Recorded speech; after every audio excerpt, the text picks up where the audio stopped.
Halo guys, selamat datang di Rekapin. Rekap kali ini adalah sebuah film berjudul Sisu. Silahkan nikmati, awas spoiler dan jangan lupa untuk berikan dukungan kalian dengan subscribe channel ini. Terima kasih. Pada tahun 1944, Perang Dunia Kedua akan segera berakhir. Finlandia dan Uni Soviet telah menandatangani gencatan senjata. Uni Soviet juga menetapkan bahwa Finlandia boleh untuk melucuti senjata Nazi dan mengusir mereka keluar dari Finlandia. Mengetahui di ambang kehancuran, Nazi pun mengadopsi taktik bumi hangus dan menghancurkan semua jalan, jembatan, desa, dan kota-kota yang mereka lewati. Jauh di dalam padang gurun, mantan komando Finlandia, Korpi, telah memutuskan untuk meninggalkan perang. Dengan anjingnya yang setia di sampingnya dan kuda yang sangat kuat, Korpi mencoba mendulang emas di sungai. Dia tidak menyerah sampai dia mendapatkan setitik emas yang berarti bahwa dia berada di jalur yang benar. Korpi mulai menggali lubang di seluruh area sambil mengabaikan semua pesawat yang terbang di atasnya yang sedang menuju ke medan perang. Setelah berhari-hari menggali lubang tanpa hasil, dia akhirnya menemukan bongkahan emas dan menangis dalam kebahagiaan. Dia kemudian memecah bongkahan besar itu menjadi beberapa bagian dan menyembunyikannya di dalam tendanya. Keesokan paginya, Korpi memasukkan semua emas ke dalam tas dan pergi dengan kuda beserta anjingnya. Beberapa jam kemudian, Korpi bertemu dengan sekelompok tentara Nazi yang dipimpin oleh Jenderal Bruno. Mereka membawa sebuah tank dan sebuah truk penuh wanita yang mereka culik. Korpi terus berkendara, bertukar pandang dengan Bruno dan tidak menghiraukan mereka semua. Wolf ingin menembaknya, namun Bruno menghentikannya, mengatakan bahwa pria itu sedang menuju ke kematiannya. Ketika Korpi terus berkendara di jalan, dia mulai menemukan semua mayat yang ditinggalkan oleh Nazi, tetapi dia tidak merasa terganggu oleh hal itu. Hingga pada akhirnya, dia menemukan sebuah truk dengan 4 tentara yang memerintahkannya untuk turun dari kuda. Mereka memeriksa tas dan menemukan emas. Berpikir bahwa mereka akan merampoknya, sehingga Korpi mulai berpikir keras dan menyuruh anjingnya untuk melarikan diri. Salah satu tentara mencoba menembaki anjingnya. Untungnya hewan malang itu bergerak cepat dan menyingkir. Salah satu tentara memanggil Korpi dengan sebutan kakek dan mencoba untuk menembaknya. Tetapi Korpi dengan segera mengambil pisaunya dan dengan gerakan cepat menikam kepalanya hingga mati seketika. Tentara lain mencoba melawannya untuk membalas dendam, tetapi Korpi bergerak cepat dan melawan mereka semua dengan tangan kosong, menusuk mereka dengan pisaunya dan menggunakan tubuh mereka sebagai perisai. Ketika seseorang mencoba untuk menembaknya, dia memukuli seorang tentara dengan helm dan ketika yang terakhir mencoba untuk membunuhnya dari belakang, Korpi memelintir lengannya dan membunuhnya dengan senjatanya sendiri. Bruno dan yang lainnya mendengar tembakan dan kembali untuk memeriksa dan hanya untuk menemukan semua prajuritnya sudah terbantai. Ketika Bruno memeriksa salah satu korban, dia menemukan sebuah bongkahan emas yang disembunyikan di saku dan memutuskan bahwa mereka harus mengejar Korpi. Beberapa saat kemudian, Nazi menemukan Korpi di jalan dan tank mulai menembakinya. Korpi membuat kudanya berlari kencang dan berhasil menghindari semua tembakan. Hingga akhirnya dia secara tidak sengaja memasuki ladang ranjau. Bruno memerintahkan anak buahnya untuk menghentikan tembakan dan menunggu sampai Korpi menginjak ranjau. Tertawa karena dia pikir dia akan mendapat kemenangan yang mudah. Kuda Korpi pun akhirnya terkena sebagian besar ledakan, membuat Korpi terlempar dan terluka tetapi masih hidup. Dia bangun dengan kepala yang pusing dan bersedih karena kudanya yang sudah meninggal sebelum bersiap-siap untuk menyerang balik. Nazi semakin mendekat saat Korpi sedang mengambil emas yang jatuh dari tasnya. Melihat hal ini, Bruno menghentikan kendaraannya dan menunggu Korpi selesai melakukannya, sehingga mereka tidak perlu mempertaruhkan nyawa untuk mengambil emas itu sendiri. Setelah Korpi selesai, Bruno memerintahkan tentaranya untuk bersiap-siap menembak, tetapi Korpi sudah mempunyai rencana. Dia kemudian mengambil sebuah batu dan dilemparkan ke ranjau untuk membuat ledakan. Hasilnya, asap yang dihasilkan memberikan perlindungan pada Korpi yang menggunakan piring pendulangnya sebagai perisai untuk menahan tembakan dari para Nazi. Setelah beberapa menit tembakan tanpa pandang bulu, Bruno akhirnya mengirim seorang prajurit muda untuk memeriksa Corpi. Tetapi wajahnya terkena ranjau lemparan Corpi dan membunuhnya seketika. Selanjutnya Bruno mengirim 2 prajurit untuk menyusuri sisi jalan, tetapi mereka berdua dengan cepat menginjak ranjau. Ketika angin membersihkan asap, mereka menemukan Corpi sudah menghilang. Karena sudah termakan nafsu untuk mendapatkan emas, Bruno memerintahkan 2 orang wanita tahanan untuk berjalan di ladang ranjau. Beberapa momen kemudian, Bruno pun akhirnya menemukan tanda pengenal Corpi. Selanjutnya, kelompok itu terus maju dengan 2 wanita yang diikat di depan kendaraan. Bruno menggunakan radio di dalam tank untuk meminta informasi tentang Corpi dan mendapatkan berita yang mengejutkan. Atasan mereka mengatakan bahwa mereka harus berhenti mengejar Corpi dan mengatakan bahwa mereka beruntung karena belum mati. Disinilah baru ketahuan bahwa ternyata Corpi adalah pasukan komando yang paling ditakuti dalam sejarah Finlandia. Tidak ada satu orang pun yang mau main-main dengan dirinya.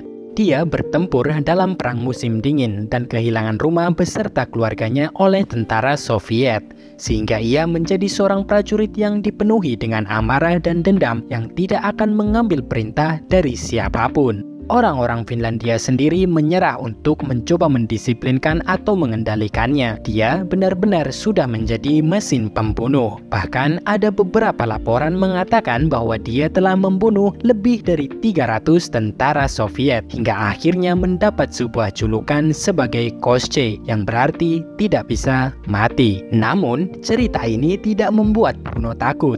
Dia tetap ingin mencari Corpi karena dia ingin emas itu. Hal ini karena beberapa pekan ke depan, Nazi dipastikan akan kalah dalam perang, dan jika dia memiliki emas itu, dia yakin akan menjadi jalan keluarnya nanti.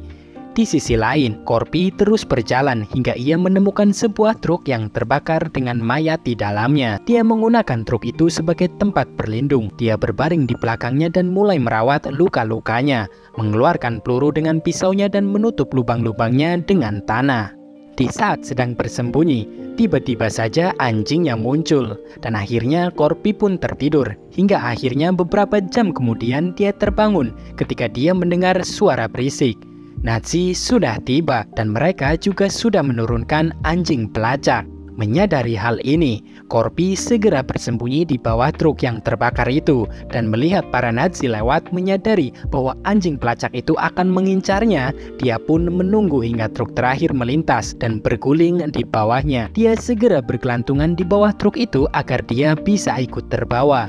Kemudian dia melubangi tangki bahan bakar hingga bensin pun mengucur jatuh, menghalangi penciuman anjing-anjing itu. Para tentara pun menyadari hal ini dan berhenti untuk membuat rencana baru, sehingga Corpi mencoba melarikan diri. Sayangnya, anjing-anjing segera melihatnya dan menggonggong untuk menunjukkan keberadaannya, hingga akhirnya seorang tentara berhasil menembak kaki Corpi. Meskipun sudah tertembak, Corpi masih terus berlari, sehingga Bruno mengirim anjing-anjing pelacaknya untuk mengejar Corpi. Menyadari sudah tidak ada jalan keluar, Corpi tidak ragu-ragu menyalakan korek api untuk menyalakan api di pakaiannya yang sudah basah karena bensin, membuat anjing-anjing itu takut untuk mendekat. Para tentara pun mengejarnya, lalu Corpi melompat ke dalam danau. Bruno menyuruh anak buahnya menunggu Corpi keluar mengambil nafas. Ketika kepala Corpi akhirnya muncul dari dalam air, para prajurit pun segera menembakinya, dan darah yang muncul di atas air membuat mereka berasumsi bahwa Corpi sudah mati.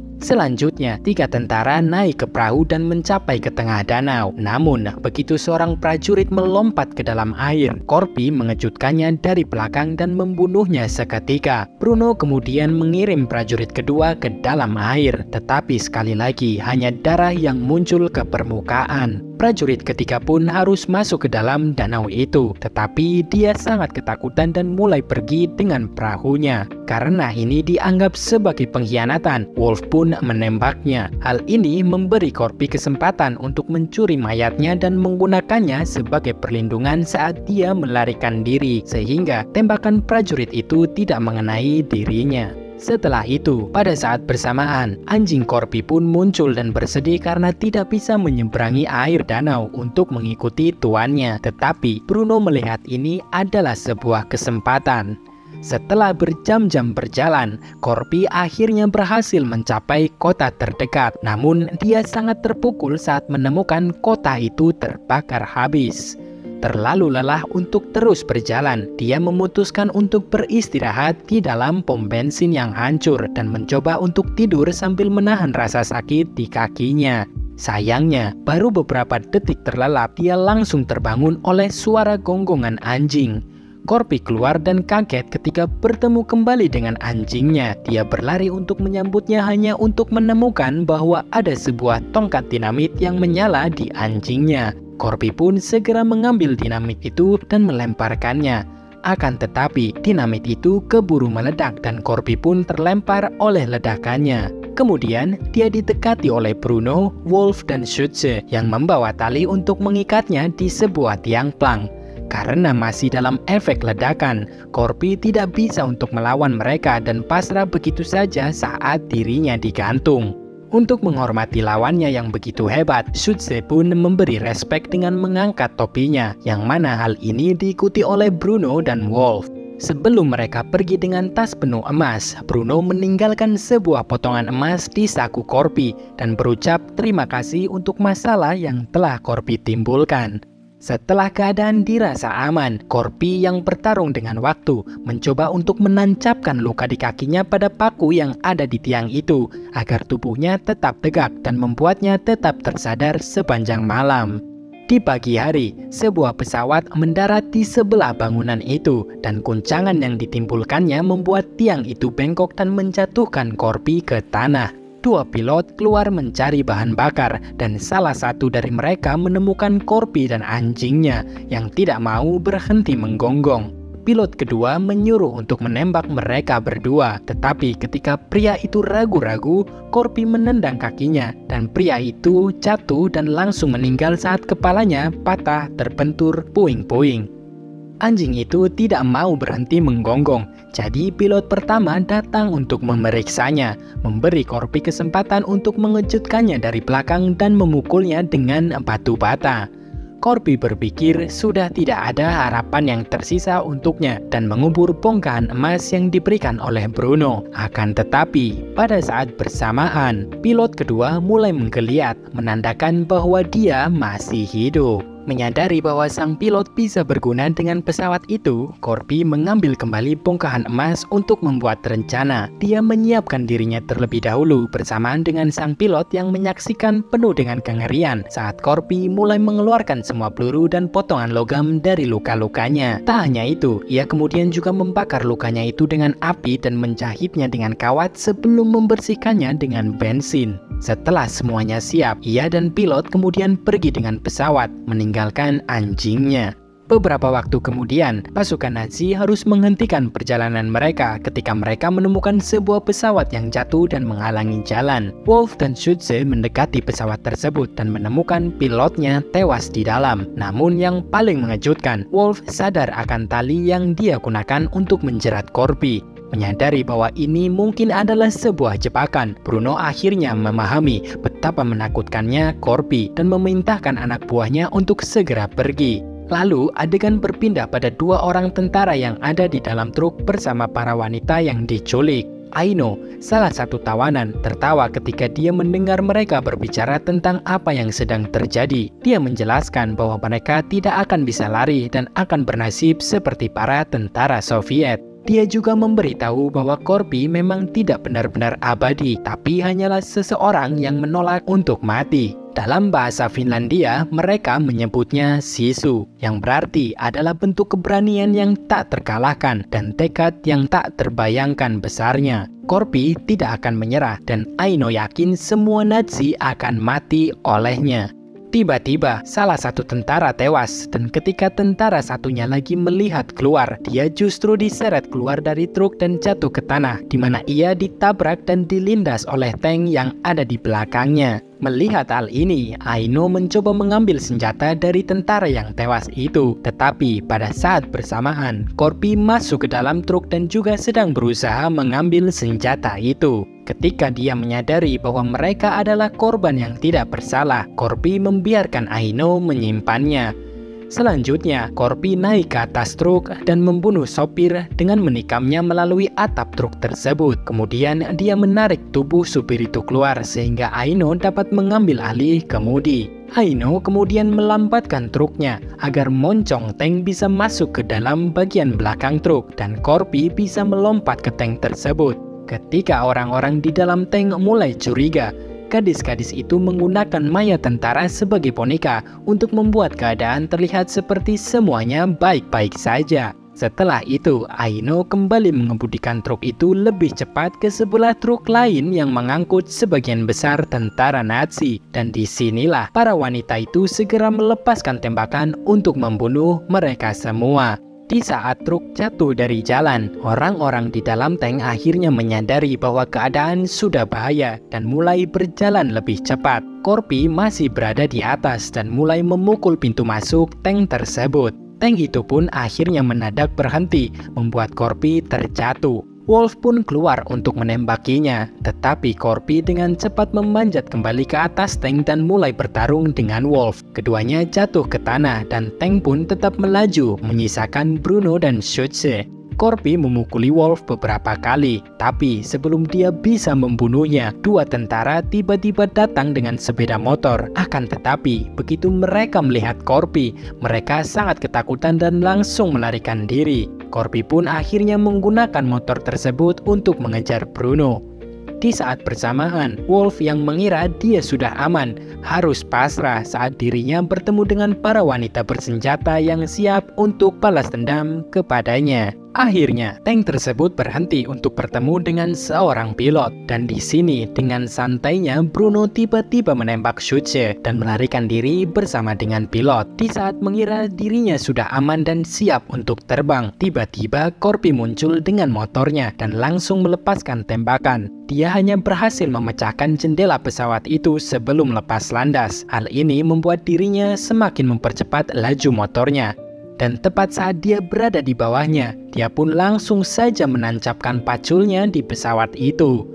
Bruno melihat ke bawah dan melihat motor yang dikendarai Corby bergerak. Jadi dia berasumsi bahwa mereka sudah meninggalkan Corby di bawah tanpa menyadari bahwa Corby sudah tidak ada di motor tersebut. Dan ternyata Corby sedang berpegangan pada pesawat dengan bantuan paculnya. Ketika dia mencoba untuk berpindah tempat, dia hampir saja terjatuh. Tetapi dia berhasil berpegangan pada roda pesawat tersebut dan mulai berusaha untuk masuk ke dalam dengan membuat lubang di pesawat itu melalui bantuan paculnya.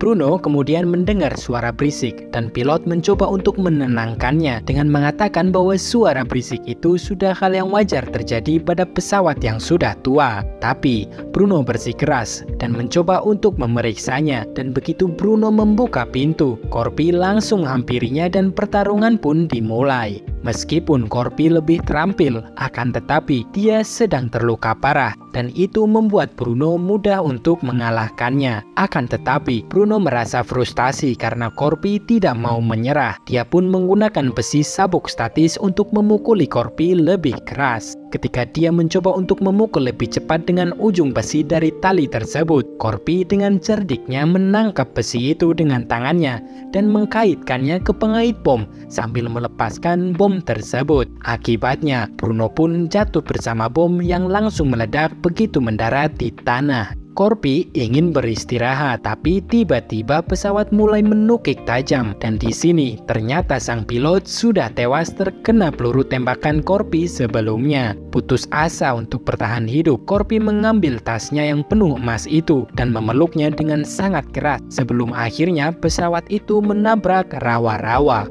Di tempat lain, sebuah pasukan Finlandia bersiap-siap untuk menyerang karena mereka melihat tank Nazi mendekat. Namun, ternyata itu adalah Aino dan para gadis yang membawa Wolf pada meriam tank tersebut.